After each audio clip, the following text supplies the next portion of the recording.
Kita tahu bahwa segala sesuatu dicipta oleh firman Tuhan. Itu kita buka kitab Kejadian, semuanya ada oleh karena kuasa dari firman Tuhan.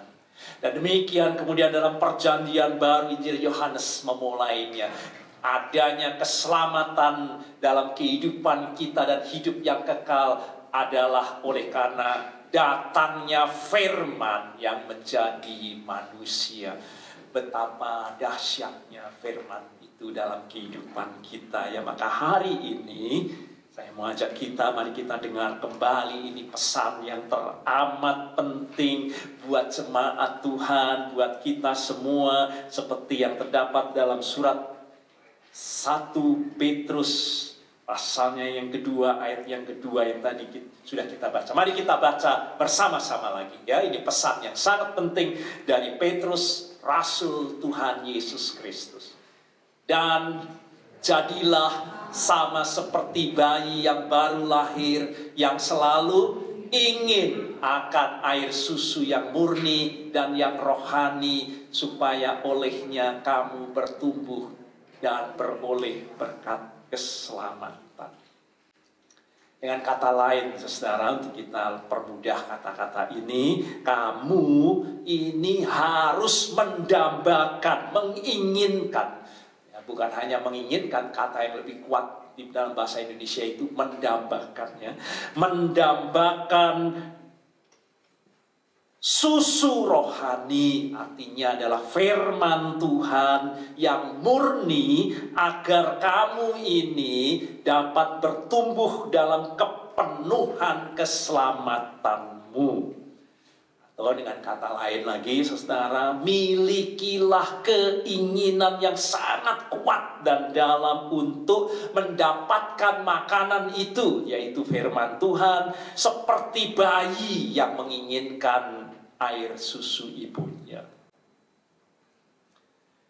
Saudara, bukankah sebuah pesan yang sangat jelas dan juga pesan yang sangat ringkas, bahwa kita ini semua harus menginginkan, kita ini harus mendambakan susu rohani itu, yaitu firman Tuhan. Kita harus merasa lapar dan haus akan firman Tuhan, agar kita bertumbuh dalam kesempurnaan keselamatan kita. Jadi saudara, apa tandanya yang pasti, saudara, bahwa kita ini sedang dalam pertumbuhan rohani? Kalau saudara mau yakin saya ini tumbuh gak rohani saya ini, ya, saudara? Apa tandanya, saudara? Hari ini kita mendengar, yaitu kerinduan kita yang sangat mendalam. Kita ini lapar, kita ini haus untuk makan dari firman Tuhan. Kalau itu tidak ada dalam diri kita, yakinlah bahwa saudara tidak sedang dalam pertumbuhan rohani. Karena ini, kalau bayi itu tidak minum air susu, dia hanya menunggu waktu, saudara, untuk mati. Tanda bahwa bayi itu akan bertumbuh, dia ingin untuk terus mencari air susu itu. Itu yang membuatnya bertumbuh. Berarti, saudara, mari kita waspada, kita lihat diri kita masing-masing. Apabila kita ini tidak punya lagi rasa lapar dan haus akan firman Tuhan, sudah lenyap. Itu sama seperti saudara sudah kehilangan nafsu makan saudara.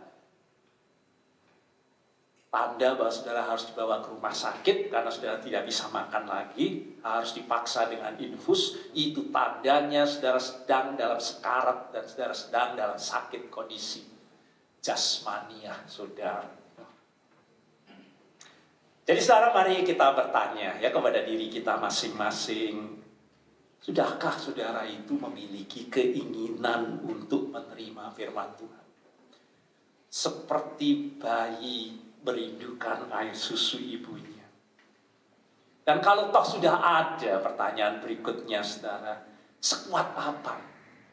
Sekuat apa keinginan saudara itu untuk datang kepada firman Tuhan, mencari firman Tuhan? Sekuat apa saudara itu mendambakan, merindukan, menghendaki firman Tuhan itu dalam hidup saudara. Dan sejauh mana usaha saudara sudah saudara lakukan untuk menyambutnya, untuk mencernanya, untuk menggalinya, untuk memahaminya, untuk mendalaminya, untuk memperhatikannya, untuk memperdulikannya, untuk memperolehnya. Itu usaha saudara sejauh mana? Saudara bisa menjawabnya sendiri-sendiri. Karena hari ini kita dipanggil untuk melihat keberadaan kerohanian kita masing-masing. Maka saya mau ajak saudara untuk memperhatikan apa itu ingin di situ yang saya garis bawahi sangat besar, ya. Karena itulah tema khotbah kita hari ini. Kata ingin ini saudara dari kata Yunani, harus kita lihat bahasa aslinya yaitu epipotesis.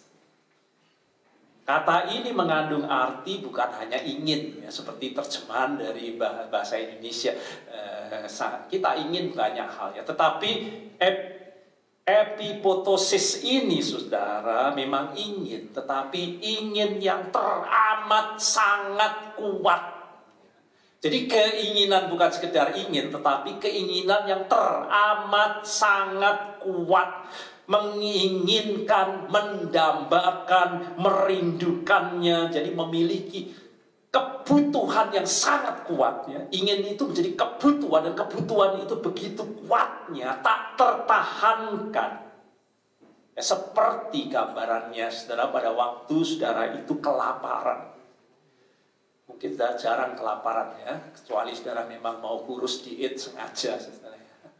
Tapi kalau saudara sungguh-sungguh sedang kelaparan dan saudara sedang tercekik oleh rasa haus dan tidak ada makanan dan tidak ada minuman, itulah epipotesis.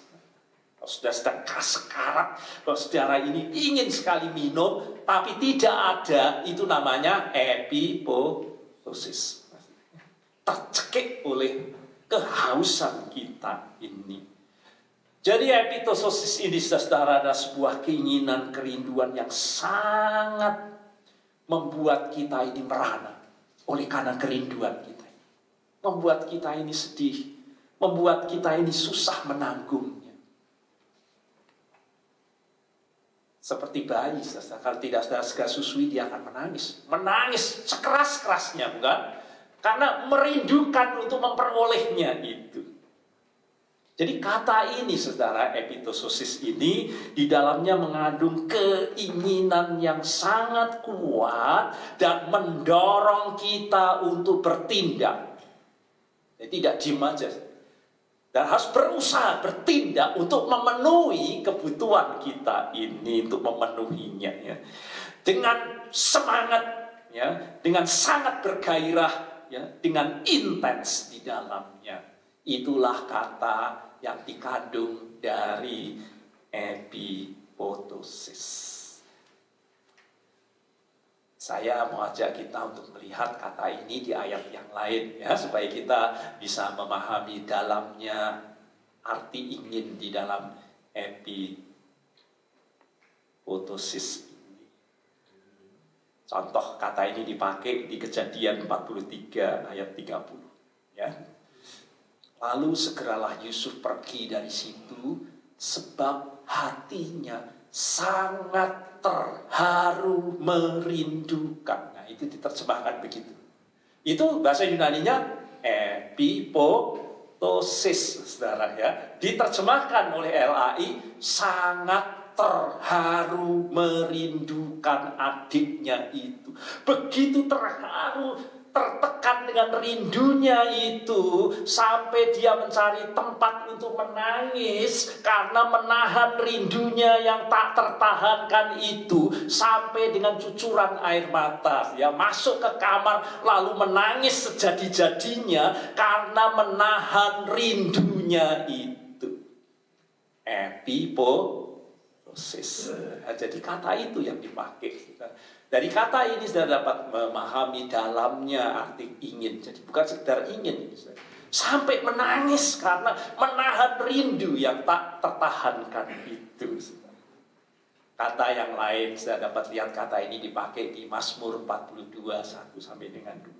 Seperti rusa yang epipotosis, sungai yang berair, demikianlah jiwaku epipotosis. Engkau ya Allah, jiwaku apa? Haus, dahaga. Epipotosis. Ya, itu diterjemahkan dengan haus kepada Allah yang hidup. Bolehkah aku datang melihat Allah dengan semangat, dengan intens kerinduannya itu kepada Tuhan. Ini epipotosis. Contoh yang lain, saya beberapa aja ya supaya kita memahami dalamnya arti kata epipotosis itu, saudara ya. Saat bangsa Israel merindukan bait Allah, dapatnya betapa disenangi tempat kediaman-Mu ya Tuhan semesta alam. Jiwaku hancur karena merindukan epipotosis. Sampai rasanya itu hancur hatinya karena merindukannya, pelataran-pelataran Tuhan. Hatiku dan dagingku bersorak-sorai kepada Allah yang ini semangat. Sudah dapat lihat keinginan kerinduannya untuk bertindak itu dalam dorongan dari ayat ini saya dapat. Sampai rasanya hancur jiwanya itu ya dalam merindukannya itu. Mungkin contoh terakhir ya, sudah dapat lihat. Mau pindah? Osh. Ya, kita lihat di situ ya. Aku rindu. Itu epipotosis ya, diterjemahkan dengan rindu ya, kepada keselamatan daripadamu ya Tuhan. Dan Taurat-Mu menjadi kesukaanku.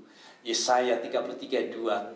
Tuhan, kasihanilah kami, Engkau kami nantikan. Epipotosis ya. Lindungilah kami setiap pagi dengan tangan-Mu ya Tuhan. Selamatkanlah kami di waktu kesesakan. Mungkin cukup ya sudah, untuk sudah dapat memahami arti kata ingin air susu. Seperti bayi menginginkan air susu itu ya, dari kata epipotosis. Mari kita bertanya kemudian berikutnya, dari mana itu dorongan seperti itu muncul? Dari mana epipotosis itu, keinginan itu berasal dalam diri kita ini? Maka tadi kita baca Matius 13 kan ya, Tuhan Yesus menunjukkan yaitu dari apa? Perumpamaan tadi, kondisi hati kita ini. Jadi kondisi hati kita inilah yang akan menentukan apakah kita memiliki epipotosis.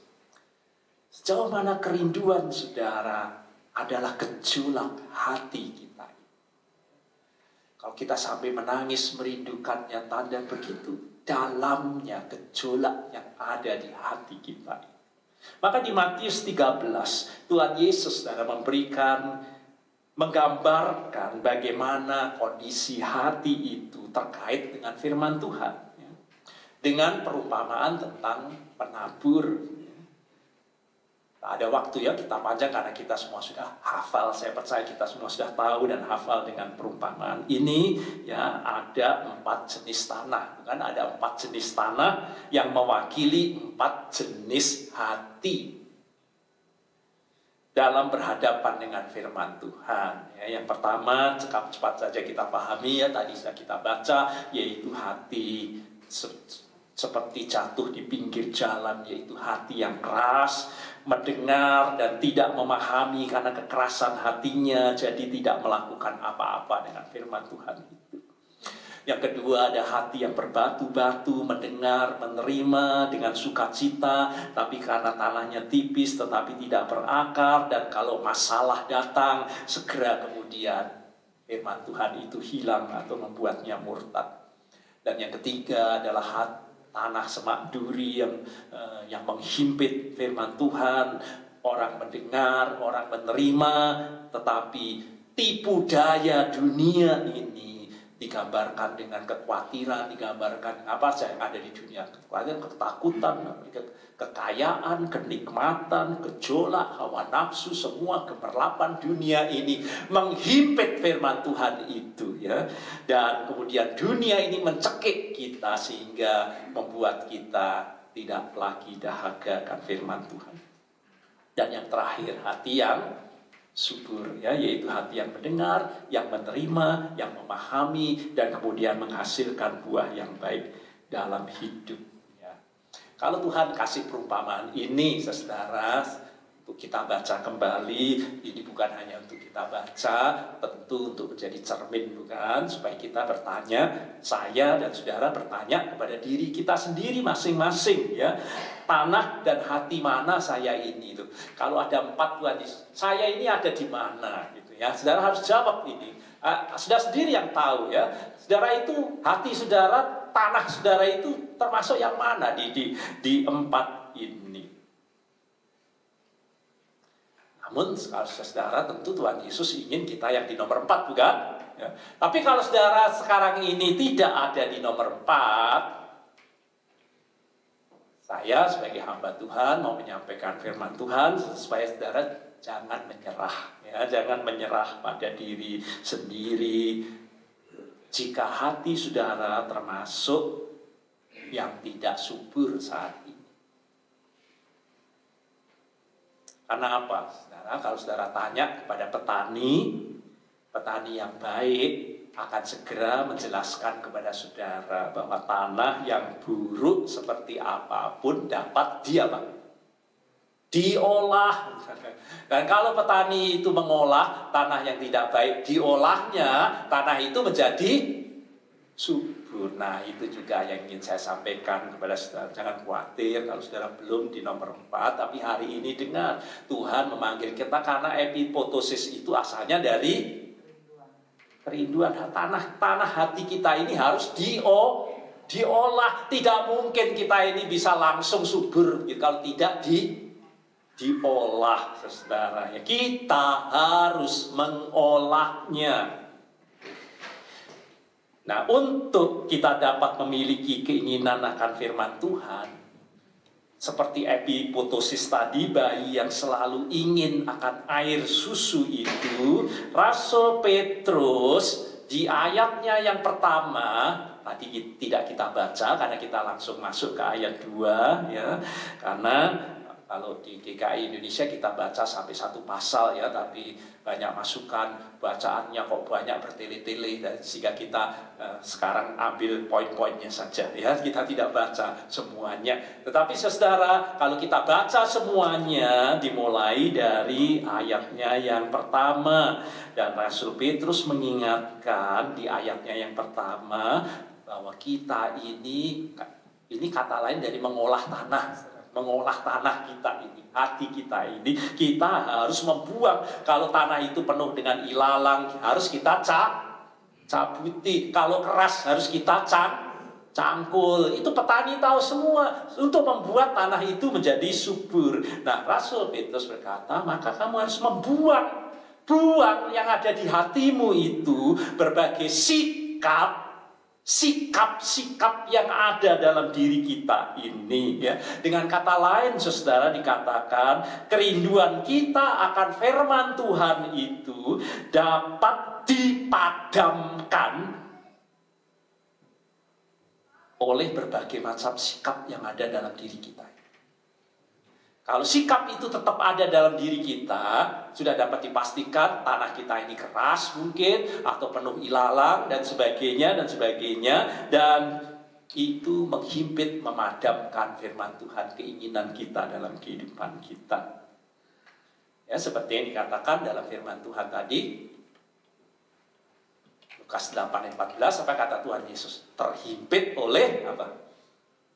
Kekhawatiran, kekayaan, saudara sedang mencari kekayaan, saudara sedang mencari kenikmatan dunia ini, dan itu akan menghimpit. Tanpa sadar kita sedang menghimpit dan membuang firman Tuhan dalam kehidupan kita itu. Nah, sekarang kita baca, saudara, ini ayat yang pertama. Ya, tadi tidak kita baca karena kita langsung masuk ke ayatnya yang kedua. Karena itu, buanglah, itu kata lain, olah tanahmu itu, ya. Buang segala apa? Kejahatan, lalu apa? Tipu muslihat dan segala macam kemunafikan, lalu apa? Kedengkian dan segala macam fitnah. Nah, kita mulai ya, karena ini mengolah tanah kita ya, saudara ya. Dikatakan kata buanglah ya saudara, segala kejahatan.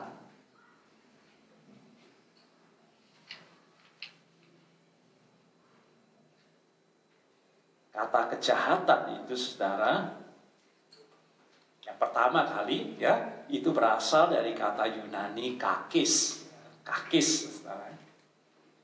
Itu kalau saya pahami bahasa aslinya, saudara, kata kakis itu biasanya pada zaman itu dipakai untuk menggambarkan apa? Ya, kalau saudara, kejahatan, apa yang terbayang di pikiran saudara? Ya, tapi kalau saya lihat di dalam bahasa aslinya dan coba melihat kata kakis itu dipakai dalam sehari-hari seperti apa ya dalam bahasa Yunaninya itu ya. Kata kakis itu, saudara, dipakai untuk menggambarkan kalau seorang pria membuka pakaiannya, ya, melepaskan pakaiannya yang kotor, saudara, karena seharian dia bekerja menggali parit atau selokan atau air yang busuk dan sebagainya, ya, penuh dengan lendir. Dan setelah bekerja, semua pakaiannya itu kotor, saudara, bau, tak ada orang yang mau dekat, ya, karena pekerjaan yang menjijikkan seperti itu, ya, menggali tanah, kotoran di selokan dan sebagainya, yang baunya bukan main. Jadi dia melepaskan pakaiannya yang kotor itu. Itu namanya kakis. Ya, namanya kakis, saudara ya. Jadi secara rohani ini dipakai di dalam ayat ini untuk kita juga begitu. Pakaian kita yang kotor seperti itu harus dibuka dan ditanggalkan, ya, dibuang, untuk dicuci lagi. Pokoknya kita lepas dari tubuh kita ini. Kita harus membuang, menanggalkan kakis. Ya. Yang oleh karena dunia, kalau tadi oleh karena selokan yang bau, kita oleh karena dunia ini, karena kita berkubang di dunia ini, telah menghiasi hidup kita oleh semua gemerlapan dunia ini. Itu harus kita lepas. Kalau kita tidak melepasnya, kita tidak punya keinginan akan firman Tuhan itu. Jadi ada berbagai macam kakis yang harus kita tanggalkan. Ya, kita tanggalkan karena itu masing-masing kalau terus ada kita biarkan dalam diri kita, ya, setelah itu dikatakan akan merusak keinginan kita untuk menerima firman Tuhan, membuat kita kehilangan nafsu, dahaga, lapar kita akan firman Tuhan, yang membuat kita akan mengeraskan hati kita. Ya, maka Rasul Petrus menyebutnya. Yang pertama adalah penipuan, ya, dia sebutnya tipu muslihat, dolos. Ya. Kalau hati saudara itu penuh dengan ini, sudah dapat dipastikan bahwa saudara itu tak akan punya kerinduan firman Tuhan. Tipu daya dari orang yang ingin menipu orang lain, ya, demi untuk mencapai keinginannya sendiri. Orang menipu untuk mencapai keinginannya sendiri. Kalau hati orang itu seperti ini, saudara, ya, itu sudah dapat dipastikan bahwa Ini menghimpit firman Tuhan. Yang kedua apa? Kemunafikan. Hupokrisis. Yaitu seorang yang selalu berpura-pura. Kalau saudara ini hidup hanya selalu berpura-pura dalam segala hal, saudara itu selalu tampil berpura-pura, menyembunyikan motif-motif saudara A, tapi saudara katakan B, dan seterusnya. Kekristenan kita ini juga adalah untuk keuntungan dan untuk gengsi dari kita sendiri, bukan untuk pelayanan dan kemuliaan. Sepertinya untuk kemuliaan, tetapi sesungguhnya adalah untuk keinginan diri kita sendiri, kepentingan diri kita sendiri, gengsi diri kita sendiri, dan seterusnya. Kalau saudara ini hidup dengan hati seperti ini, saudara ini hipokrisis, munafik, sudah dapat dipastikan firman saudara gak punya kerinduan firman Tuhan. Apalagi yang diingatkan oleh Rasul Petrus, supaya kita olah. Ini kalau gak kita olah, gak akan jadi tanah yang baik untuk ditanami firman Tuhan. Yang berikutnya adalah iri hati. Bukan hanya iri hati, tapi kata yang dipakai adalah kedengkian, ya. Petonos, saudara. Itu artinya iri hati, kecemburuan, tapi yang penuh dendam. Jadi sampai dia itu menginginkan karena cemburunya dan keinginannya itu karena iri hatinya, ingin sampai supaya orang itu celaka. Maka ini kata yang diterjemahkan dalam bahasa Indonesia menjadi dengki, ya, bukan hanya iri. Karena sampai iri hatinya itu ingin supaya orang itu celaka, ya, dalam kehidupannya. Nah, kalau kita ini punya hati seperti ini, sudah dapat dipastikan bahwa kita tak punya tanah yang baik untuk ditanami firman Tuhan. Yang keempat, saudara, kata yang dipakai ini saya rasa hanya beberapa contoh saja, ya, dari Rasul Petrus untuk kita melihat bagaimana tanah hati kita ini, yaitu fitnah, ya, yaitu kata laliang. Kita berbicara yang tidak baik, kita berbicara yang jahat, ya. Biasanya juga oleh karena keluar dari rasa iri hati. Kalau saudara mulai iri hati dengan orang lain, atau tidak suka dengan orang lain, ya, maka saudara akan mulai keluar mulut saudara dan sebagainya, itu beberapa hal yang tidak benar mengenai orang. Ya, saudara akan berkata yang jahat, yang tidak baik, yang tidak benar, ketika korbannya tidak bisa membela diri. Saudara bicara di belakang punggung, saudara bicara di belakang, sehingga orang itu tidak bisa, orang yang saudara bicarakan itu tidak bisa membenarkan dirinya. Kita memfitnahnya, kita menyatakan yang tidak baik, dan tidak memberi kesempatan kepadanya untuk ia bisa membela dirinya dengan apa yang kita katakan itu. Nah, ini ya beberapa contoh, saudara, ya. Jadi apa yang mau dikatakan oleh Rasul Petrus, saudara? Selama kita terbenam dalam keegoisan dan sifat buruk seperti ini akan mempengaruhi tanah dan hati kita, sehingga tidak akan menghasilkan buah setiap kali kita mau mendengar firman Tuhan, dan juga tidak akan mendorong saudara untuk memiliki keinginan dan kerinduan saudara untuk datang ke PA, untuk mendengarkan khotbah, untuk membaca firman Tuhan, untuk saat teduh. Kalau ada pendalaman Alkitab, saudara lewatkan saja. Tak ada hal kehausan, keinginan saudara untuk datang kepada firman yang penuh dengan kuasa, firman sumber berkat, firman yang menjadikan segala sesuatu, firman yang menjadi manusia, yang membuat kita ini selamat, dan seterusnya. Firman yang ajaib itu hilang dalam kehidupan kita ini. Kita tidak memiliki hati yang murni lagi, keinginan untuk menyambut firman Tuhan. Contoh yang mungkin tidak tepat sungguh, ya, tetapi mungkin bisa kita pakai sebagai ilustrasi saja. Kalau kita punya anak-anak dan dia tidak punya selera makan lagi, oleh karena mungkin di sekolah dia sudah dijejali dengan permen yang banyak sekali atau jajanan, sehingga untuk makan makanan pokok yang baik dia sudah tidak punya nafsu makan lagi. Pernah sudah anak sendiri itu sudah nggak punya nafsu karena yang dimakan itu jajanan-jajanan, permen-permen dan seterusnya seperti itu, sehingga tak ada selera lagi untuk makan, saudara, yaitu makanan pokok dalam dirinya ini. Nah, begitu pula, saudara, di dalam kita ini, bayi-bayi dalam Kristus, kalau kita tidak memiliki selera makan firman Tuhan lagi, itu oleh karena berbagai macam cicipan, manisan, dan semua kekayaan, kekhawatiran, kegelapan dunia ini yang kita makan terus-menerus, sehingga kita sudah tidak punya selera justru makanan pokok yang akan membuat kita bertumbuh dan sehat,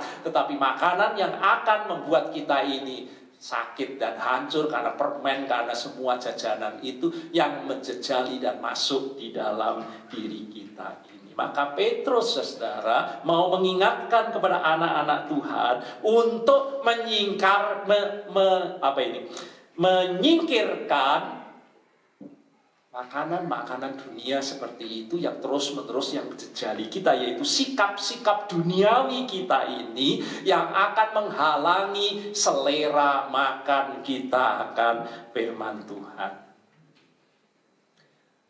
Surat ini sudah ditulis untuk anggota-anggota baru, orang-orang mereka maka disebut sebagai bayi-bayi karena mereka ini orang-orang yang baru menjadi Kristen, saudara, ya. Kamu telah dilahirkan kembali, bukan dari benih yang fana. Ya, ini dari 1 Petrus yang sama. Kalau kita lihat ayat sebelumnya, sebelum Petrus bicara mengenai bayi, ya, mengapa kok ilustrasinya bayi? Karena ini orang-orang yang baru pertama dilahirkan kembali oleh Tuhan, ya. Dikatakan karena kamu, ini surat ini ditulis kepada kamu ini, ya, telah dilahirkan kembali bukan dari benih yang fana, tetapi dari benih yang tidak fana oleh apa? Firman Allah. Kita ini dilahirkan oleh firman Allah yang hidup dan yang kekal itu. Seperti bayi dilahirkan oleh siapa?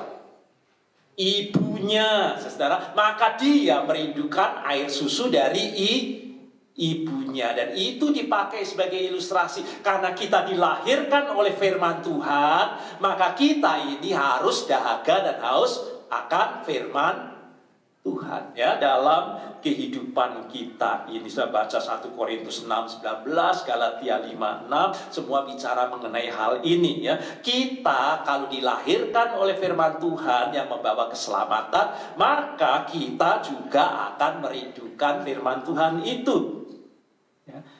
Artinya saudara telah menerima Kristus sebagai Tuhan dan Juru Selamatmu. Ya, ini saya ganti dengan kata-kata yang sederhana, ya, supaya kita bisa memahami dengan mudah. Dan kamu ini sudah dibaptis oleh pengakuan iman kamu. Dan kamu ini karenanya sudah menjadi anggota gereja, yaitu tubuh Kristus. Maka sebagai saudara-saudara seperti ini, saudara bukan lagi seorang penonton. Nah, ini kalau saya baca surat Petrus ini saya pakai bahasa sehari-hari yang gampang. Kamu bukan lagi penonton di dalam gereja itu. Karena saudara ini sudah sekarang masuk dalam tim pemenang. Bukan lagi yang nonton, tapi termasuk yang main, yang menang gitu. Saya tahu bedanya tim pemenang dengan penonton. Ya, penonton itu hanya, tapi saudara ini karena sudah dibaptis, saudara ini sudah masuk dalam timnya, dan tim itu adalah tim pemenang, ya. Bukan lagi apa yang saudara dengar tentang Tuhan Yesus, tentang ini Juru Selamat yang hanya saudara dengar, tapi sekarang kamu itu sudah mengetahuinya, ya, bukan hanya mendengarnya, tapi sudah mengetahuinya. Bagaimana rasanya menjadi pemenang. Jadi kamu ini sudah pemenang, sudah merasakan bahwa saudara ini pemenang. Nah, itu yang dikatakan Rasul Petrus kepada orang-orang yang dikatakan supaya kita ingin firman Tuhan itu. Jadi karena kamu ini tim pemenang, kamu ini sudah mengecap. Ya, kata yang dipakai mengecap rasanya menjadi pemenang. Oleh karena firman Tuhan yang memenangkan kita itu, sekarang kamu telah mengecap dan melihat bahwa Tuhan itu baik. Ya, tadi kita bacakan bahwa Tuhan itu baik. Saudara-saudara kecap, saudara nikmati. Maka jika itu masih sedikit saja, masih sedikit sekali yang kita ini nikmati akan kebaikan Tuhan, akan kuasa Tuhan, akan mujizat Tuhan, akan pekerjaan Tuhan, bahwa saudara itu, yang saudara cicipi itu baru sedikit saja, karena ini baru bayi, baru lahir, ya, sangat minim, sudah mengecap, ya, tetapi ini masih sedikit sekali, masih minim, ya, akan kebaikan, rahmat, anugerah, dan semuanya itu. Maka Rasul Petrus memberi pesan kepada orang-orang ini bahwa kamu itu baru sedikit, yang kamu nikmati itu baru sedikit, ya. Agar kamu sekarang lebih terbuka terhadap firman Tuhan itu, supaya yang sedikit itu makin banyak untuk kita nikmati dalam hidup kita ini, ya. Maka tanggalkan semua sikap-sikap hidup yang menghalangi kita untuk mencicipi firman Tuhan itu makin banyak dalam kehidupan kita ini, agar kita ini memiliki epipotosis tadi, ya saudara, kerinduan yang kuat, yang sangat untuk kita menikmati makin banyak kebaikan Tuhan. Semakin saudara melihat firman Tuhan penuh dengan kuasa, yang menjadikan segala sesuatu, yang membuat segala sesuatu baik adanya, yang memberikan keselamatan, yang memberikan, semakin saudara datang kepada firman yang penuh dengan kuasa itu, maka hidup saudara akan mengecap makin banyak kemurahannya, makin banyak kasih karunia-Nya, makin banyak berkat-Nya, makin banyak dan berlimpah semuanya dalam kehidupan ini. Sukacita yang dibawa oleh kuasa dari firman Tuhan dalam hidup ini. Kecaplah dan lihatlah. Itu kata dari Perjanjian Lama yang dipakai oleh Rasul Petrus. Kecaplah dan lihatlah betapa baiknya Tuhan. Dari mana saudara dapat lihat? Dari mana saudara tahu? Dari mana saudara dapat mengalaminya? Dari firman Tuhan. Kalau saudara mengamininya, saudara akan mengalami firman Tuhan itu. Maka kecaplah dan lihatlah betapa baiknya Tuhan itu, ya, dalam kehidupan kita ini. Kita akan terus bertumbuh dalam kesempurnaan keselamatan kita. Maka saya ajak saudara untuk saudara sungguh-sungguh berseru dan sungguh-sungguh mencari. Milikilah epipotosis dalam kehidupan saudara seperti bayi yang meminta susu. Amin.